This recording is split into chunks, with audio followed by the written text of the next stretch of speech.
Fantástico.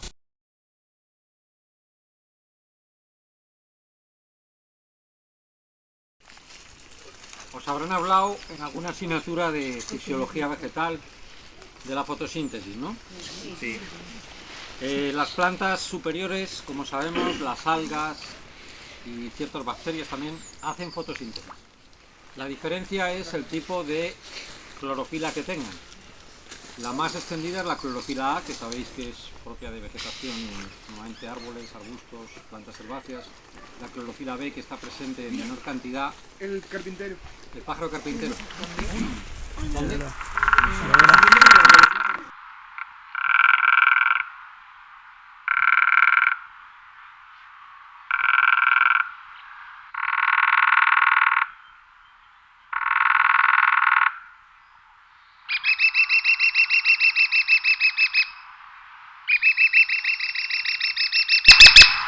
La emisión, el punto de emisión de la clorofila A varía según sea clorofila A, B, C o incluso D, que también hay, y no sé si hay una E también. Bueno, el caso es que el tipo de clorofila habitual, digamos, la más extendida, tiene un pico de emisión en 700 nanómetros.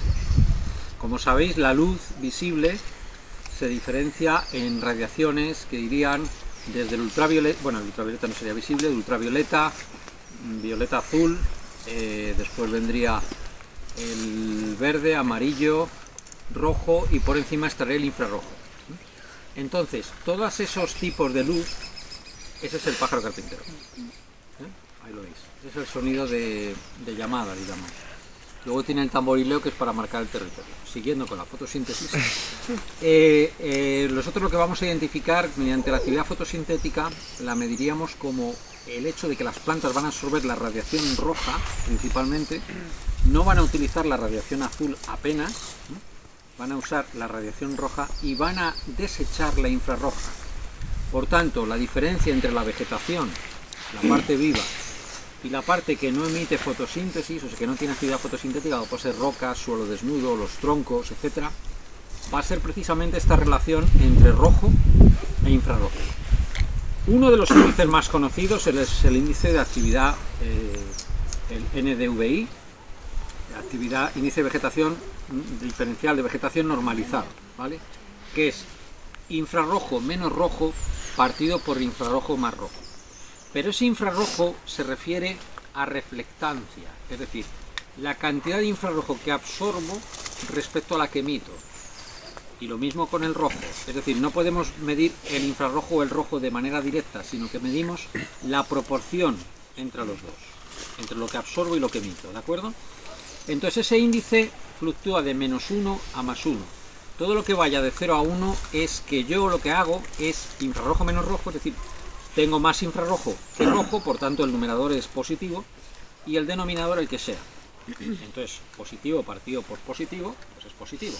Pero si resulta que yo estoy emitiendo más rojo que infrarrojo, el numerador es negativo. Eso explica que de 0 a -1 sea material inerte. ¿De acuerdo? Ahí lo tenéis. Daros cuenta que el tamborileo que acaba de sonar era diferente al que hemos oído antes. Cada macho de pico menor marca el territorio de una forma diferente, mediante un tamborileo distinto. Unos lo hacen en un tipo de vegetación, otros lo hacen en otro, y de esa forma se diferencia un vecino del otro. Bueno, entonces, ¿qué vamos a hacer para medir esa actividad fotosintética? La podríamos hacer con satélites. Los satélites nos van a dar un tamaño de píxel que puede variar de unos satélites a otros, pero que estaríamos en torno, hablando entre 10 metros y 30 serían lo más habituales. Si ya queremos satélites privados más caros, que pagas, pues ya tendríamos resoluciones de 3 metros. ¿Qué problema tiene eso? Que perdemos el detalle fino, lógicamente, y estamos sometidos a la nubosidad y a una serie de cuestiones. Eso sería para hacer actividad fotosintética en grandes territorios. Pero si lo que yo queremos hacer es un análisis más fino sobre el terreno, la forma de hacerlo sería mediante cámaras fotográficas especiales, que hoy en día se venden a un precio relativamente asequible. Hace años eran muy caras. Por eso yo decidí trucar una cámara para adaptarla a la fotografía infrarroja. Eso no es tan friki como parece, suena muy friki, pero en el fondo es algo relativamente sencillo. Yo en concreto cogí una cámara antigua que tenía, que ya no usaba, que es la Nikon D50. Casi todas las cámaras de fotos están adaptadas para asemejarse al ojo humano, a cómo vemos nosotros. Nosotros no vemos lo que estamos viendo, no es la realidad.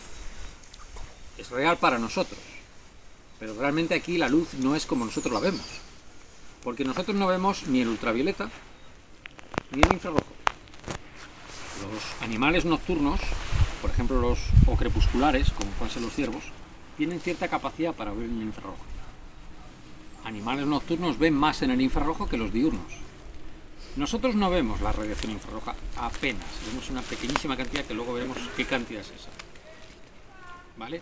Entonces, ¿cómo trucamos una cámara para que pueda medir la luz infrarroja? Muy sencillo. Precisamente los fotómetros de las cámaras tienen esa capacidad para medir el infrarrojo. Lo que ocurre es que para que se asemeje al ojo humano, le ponemos un filtro delante que se llama hot mirror.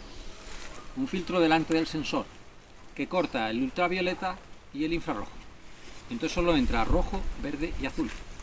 Los sensores de las cámaras de fotos solo ven el rojo, el verde y el azul. El ciervo otra vez. Disculpadme. Pensé que lo había bajado. Es que mi hija tiene un problema con la impresora y me está... Yo no puedo atenderla ahora. Bien, entonces, ¿qué pasa?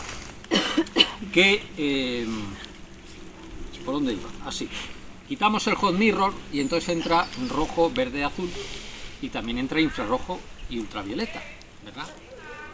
A mí lo que me interesa realmente, el ultravioleta ahora mismo no me interesa, porque lo ven los insectos. Yo quiero ver fotosíntesis. Es irrelevante el ultravioleta en ese sentido. Entonces, necesito sobre todo el rojo y el infrarrojo. Para poder ver esas luces hay varias técnicas. Pero está claro que si el sensor solo mide 3, rojo, verde, azul, y entran 5, ultravioleta, rojo, verde, azul e infrarrojo, lo que tengo que hacer es cortar alguno de esos canales para que el infrarrojo se meta ahí. ¿De acuerdo? Bien, lo primero que puedo usar es un filtro amarillo. ¿Qué luz va a bloquear el filtro amarillo? La luz azul.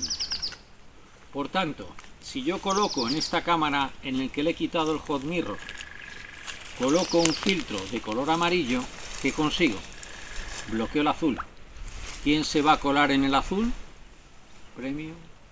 1, 2, 3. El infrarrojo, efectivamente. Es decir, si yo bloqueo el canal azul, el infrarrojo se cuela en el azul. Esto podría funcionar. De hecho, la fotografía infrarroja antigua utilizaba películas analógicas en las que se cogía un filtro amarillo para bloquear el canal azul. Funciona bastante bien. ¿Cómo veríamos ese mundo en el que bloqueamos los azules? Pues por ejemplo, tú vas vestido de azul. Si yo pongo el filtro amarillo, tu azul ha desaparecido y se transforma en verde. Apuntar todos al compañero y veréis que el compañero no tiene... ¿Cuál era tu nombre? Jesús. Ya no es azul. Ahora Jesús ha pasado de ser un pitufo a ser un hombre de verde. Un green. ¿Vale? Entonces, esto es open thinking, así que puede acercarse cualquier funcionista de la población, no hay problema. ¿Vale?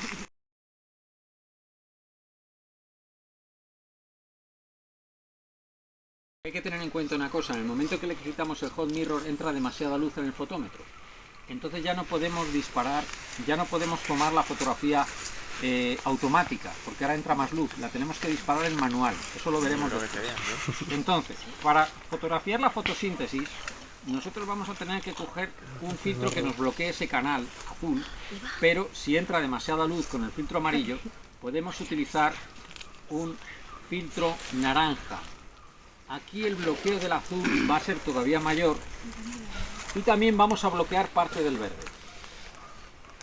La mayor parte de cámaras de fotos tienen RGB, tienen 2 de verde, es decir, 1 de rojo, 2 de verde y 1 de azul. ¿Por qué? Porque el ser humano tiene más capacidad para ver en el verde que para ver en cualquier otro color. ¿A alguien se le ocurre por qué vemos más en el verde? Tenemos más sensibilidad en el verde que en el resto de colores. Porque venimos de ambientes sabaniformes en los que nosotros tenemos que distinguir el verde de qué. de un depredador, por ejemplo. Entonces tenemos esa capacidad para ver el verde mayor. Por eso las cámaras de fotos imitan esa capacidad. ¿Os estáis enterando? Porque esto es complicado. Esta es la parte más complicada de la práctica. Bien. Nos dimos cuenta que el filtro naranja tampoco funcionaba muy bien. Seguía entrando mucha luz. ¿Qué podemos utilizar ahora? Pues podemos utilizar un filtro rojo. El filtro rojo al final sí dio buen resultado, porque tener en cuenta que ahora entra demasiada luz en el fotómetro, entonces no podíamos disparar porque se sobreexponían las fotos, ¿vale? Pero utilizamos un filtro rojo y entonces empezó a funcionar la cosa. El filtro rojo, si nos lo ponemos aquí, es como vería Aníbal Lecter el mundo, como lo vería un psicópata, todo rojo, ¿eh? De hecho ya no vemos ni verde ni azul, vemos el rojo, pero hay otra luz que también se cuela. ¿Cuál es? El infrarrojo. ¿Y dónde se va a colar? En el azul. En el verde y en el azul. Pero con una diferencia muy curiosa que ocurre en esta cámara. Y es que el infrarrojo que se cuela en el canal verde es el que va de 700, agarraos a esta porque esta es gorda. El infrarrojo que se cuela en el canal verde va de 700 a 800, que es el infrarrojo fotosintético. Y en el canal azul se cuela el de 800 para arriba. Eso depende de la electrónica de la cámara y del tipo de sensor. Bueno, pues resulta que el azul nos diferencia de 800 para arriba, es decir, ciertos tipos de clorofila, agárrate a la silla, y el verde nos separa otros tipos de clorofila. Por cierto, no solamente estamos viendo fotosíntesis, sino emisiones en diferentes tipos de clorofila con una cámara trucada, señores. Eso lo tenemos publicado en la revista Ecologies, ¿no? Por si alguien lo quiere ver. Vamos a ir guardando,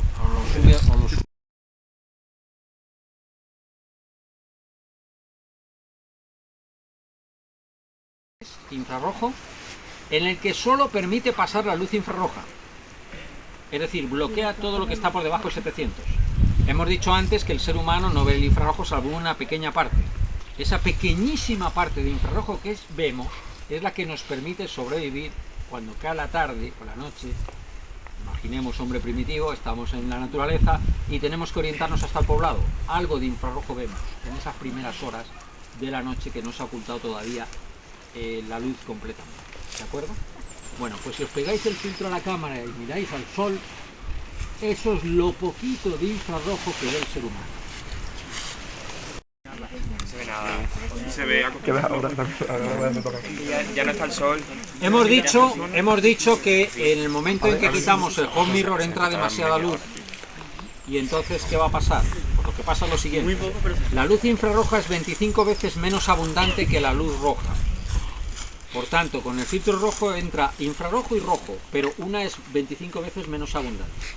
Entonces, ¿qué tenemos que hacer para conseguir la actividad fotosintética? No podemos basarnos en la luz que vemos, sino en la reflectancia, es decir, la diferencia entre la luz emitida y la luz incidente. ¿Y cómo podemos medir esa reflectancia?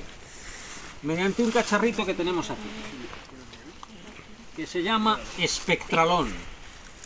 Esta tontería es un material sintético que tiene una capacidad de reflectancia del 99,9% en todas las longitudes de onda, que van del ultravioleta al infrarrojo. Esto es de lo que están hechos la superficie de algunos satélites para evitar que se calienten en exceso. Porque claro, ahí arriba les pega mucho la luz, ¿verdad? Bien, esto es un material, lo que llamaríamos un blanco perfecto. Entonces, si colocamos, déjame un momentito el filtro infrarrojo. Si nosotros colocamos el filtro infrarrojo,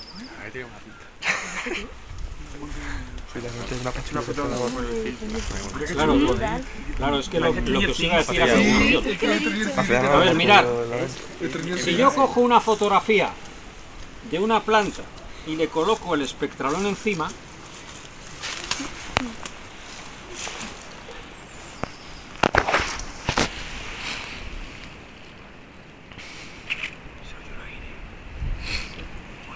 Blanco absorbe algo. exacto, vamos a ponerle un poquito, vamos a ponerle una luz un poquito más. tenemos que hacerlo en manual, porque ya hemos dicho que nos hemos cargado la sensibilidad de la cámara a fotografiar, ¿no?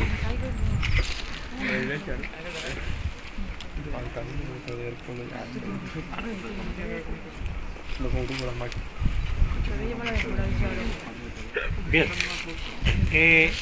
voy a darle un poquito más, que hay muy poca luz. Bien. Vale, entonces fijaros en lo siguiente: si yo hago una foto de una planta con el espectralón, tenemos la luz incidente, sería la que se ve en el espectralón, y la luz emitida sería la que se ve en la planta. Entonces, rojo sería, en reflectancia, sería rojo planta partido rojo espectralón, e infrarrojo sería infrarrojo planta partido infrarrojo espectralón. Ya tengo una medición fotosintética. ¿Cuál sería la actividad fotosintética de este cistus? Reflectancia en el infrarrojo, es decir, emisión respecto a emisión, menos rojo en reflectancia, es decir, rojo emitido y rojo incidente, partido por infrarrojo reflectancia menos rojo. Eso es fotosíntesis, señores. Hay otra forma de hacerlo para que quede artística la foto, ¿verdad? Que sería la siguiente. Este cacharrito vale 7.000 euros. Aquí. Madre mía. Ostras. Hay otra forma de hacerlo, que es disparar al aire, luz incidente, y disparar a la vegetación. Emisión fotosintética. Como veis ahí en la imagen, hay muy poca actividad fotosintética. Bien, como habéis visto en la secuencia tomada en el campo, básicamente para poder fotografiar la fotosíntesis con un grado de detalle muy alto, vamos a tener que seguir una serie de etapas. Primero, tomar una cámara digital vieja en la que le vamos a quitar ese filtro interno hot mirror que bloquea la luz ultravioleta y la luz infrarroja.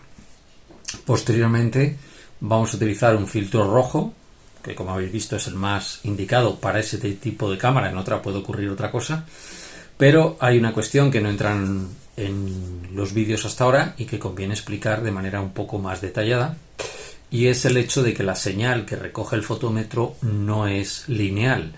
Por tanto, cometeríamos un error si estimamos la fotosíntesis a bajas intensidades de luz, medias o altas, porque no va a ser una respuesta lineal, como digo. Para eso vamos a tener que adaptar la imagen mediante una serie de ecuaciones que se utilizan de calibración usando lo que llamamos una carta de colores. Esa carta de colores, nosotros hemos usado una en concreto, que es XY, en la que conocemos las características espectrales de cada una de las tintas que compone esa carta de color. Hacemos unas ecuaciones en las que transformamos la imagen que ve nuestra cámara en la intensidad real linealmente que miden cada una de esas tintas. Esas ecuaciones las metemos en nuestros cálculos y lo que hacemos básicamente es transformar una señal curvilínea en una señal lineal. Como hemos hecho, como habéis visto con el espectralón, ese cálculo de que la imagen pase a reflectancias, ahora al linealizarla ya nos queda la imagen perfecta. Todo esto, por supuesto, disparando en unas condiciones de luz apropiadas para evitar la sobreexposición o infraexposición de la imagen, que también nos generaría error. En resumen, quitamos el hot mirror, disparamos en manual para evitar la infraexposición o sobreexposición, transformamos con el espectralón la imagen en reflectancias y las linealizamos, y de este modo conseguimos ver la actividad fotosintética con un gran detalle. En la imagen que os muestro a continuación, que no es una imagen de color real, sino que es una imagen indexada utilizando los códigos de NDVI que usa la Agencia Espacial Europea, pues podéis observar en gris cómo se ve las zonas de adoquines del suelo. Esta fotografía ha sido tomada en un parque al final del invierno, principio de primavera.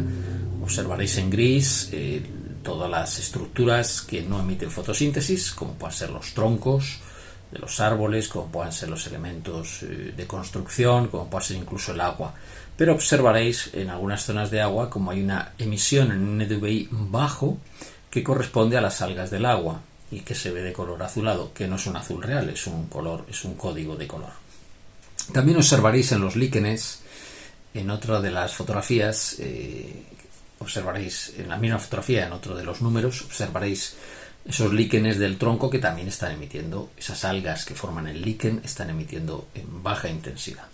Observaréis como en un lado de la imagen, porque es al atardecer, no llega la luz a la hierba, en el lado izquierdo de la imagen, y se ve la hierba gris, y a la derecha todavía esa hierba recoge algo de luz, como digo, se está poniendo el sol por el lado de la izquierda de la imagen, y entonces el relieve de la colina hace que la hierba que sí está emitiendo fotosíntesis sea la del lado derecho. También observaréis las copas de los árboles en las que todavía no han salido las hojas, y hemos dicho que estamos entre final del invierno y principio de la primavera y no hay fotosíntesis. Y también observaréis cómo la actividad fotosintética, que se ve de color rojizo mayor, vuelvo a insistir que es un indicador, es un índice, pues está cerca del curso de agua que hay, del pequeño arroyito que hay ahí. Bien, esta metodología la podéis utilizar en cualquier cámara digital, sobre todo mejor en las antiguas, porque el hot mirror en muchas cámaras modernas viene soldado, en las antiguas viene atornillado y lo podemos quitar. Por supuesto, quitar previamente la electricidad estática de la cámara, dejándola sin batería durante varios días para evitar una descarga fuerte y también que se pueda estropear el sensor. Y básicamente, adaptando estas cámaras digitales antiguas, podemos tener una precisión tremenda. Nosotros hemos hecho calibraciones en laboratorio y observamos que con un medidor de fotosíntesis de estos que se usan en cultivos hortícolas, podemos calibrar con mediciones finas la fotosíntesis hasta el punto de que la cámara está midiendo con plena exactitud. También la cámara tiene una ventaja respecto a un medidor de fotosíntesis convencional de campo, como estos que usan pinzas, y es que estamos viendo un campo enorme. Es decir, tenemos toda la ventaja del satélite a nivel de campo, de amplitud de campo, con la ventaja de la enorme precisión que nos dan mediciones de laboratorio o de aparatos ya más finos, ¿no?, para medir la fotosíntesis. Por tanto, las aplicaciones son tremendas. Podemos utilizar esta técnica para ver árboles enfermos antes de que esa enfermedad se manifieste. Podemos, si ponemos estas cámaras en un dron, determinar dónde, por ejemplo, en un cultivo hay que regar. Es la agricultura de precisión, porque vamos a tener menos emisión de fotosíntesis. Podemos identificar genotipos especialmente interesantes para hacer selección en algunos cultivos, porque, bueno, veamos que en las mismas condiciones unos tipos de genotipos emiten más que otros, fotosintéticamente hablando, y en definitiva la técnica pues nos permite una ecología de campo al mismo tiempo precisa, ¿no? Por supuesto que hay cámaras fotosintéticas, como hemos dicho en el vídeo, que podemos utilizar comprándolas, pero la gracia es que esta nos la hemos hecho nosotros. Y bueno, fue hace varios años, casi una década, que nos planteamos esto, y sobre todo porque en esa época los precios eran bastante prohibitivos de estas cámaras. Y nada más, espero que te haya gustado este vídeo y que te animes a trucar tu cámara para adaptarla a una medición fotosintética. Si eres profesor y te interesan estas clases de campo, pues nada, sigue este canal, suscríbete y iremos poniendo más cositas. Un saludo y nos vemos en otra entrega. Chao.